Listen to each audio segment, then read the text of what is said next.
Hey guys, Pheromone here. Today we're going to do something a little new. I wanted to talk about Fluffal Cat, and I didn't really have a good format for talking about him other than in defense of Fluffal Cat. And if you don't know, Fluffal Cat is one of the various Fluffal monsters that exists in the Fluffal spectrum. It's in the toolbox. And there have been a few people topping regionals lately, but nobody seems to be using Fluffal Cat. Let's take a look at the card text.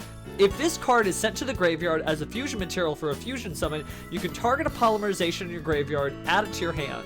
You can only use the effect of Fluffal Cat once per turn. Well, that's any Fluffal. All the Fluffal cards, despite it being an OTK deck, can only use their effects once per turn. That means if they're negated, they can't be used again because, activate and use are two different things. We'll talk about that later. But the thing about Fluffal Cat versus Fluffal Rabbit is that Fluffal Rabbit puts a monster in your hand, and that's okay, but Fluffal Cat putting that polymerization back in your hand, it lets you do all kinds of crazy things with polymerization, and you think, okay, you've already fused before and you've sent your materials to the graveyard. That's not entirely true. Think about Fright for Sabertooth. Fright for Sabertooth, when it's fusion summoned, allows you to special summon a fusion monster in your graveyard with the Fright for name.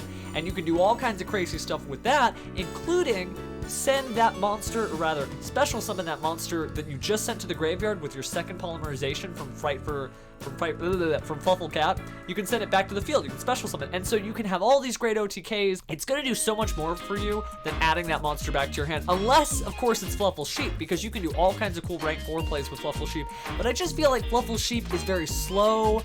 It's very calculated. It's something that you would use for a second turn that you get, not that first OTK. Fluffal Cat is going to make those OTKs happen so much more. And you can search it with Toy Vendor. You can search it with Fluffal Dog. There's all kinds of ways you can add it to your hand. So just teching one of these in your deck, even alongside a Fluffal Rabbit, and by the way, I'll probably do a deck profile in a bit here, and you'll get to see that I use both Fluffal Rabbit and Fluffal Cat.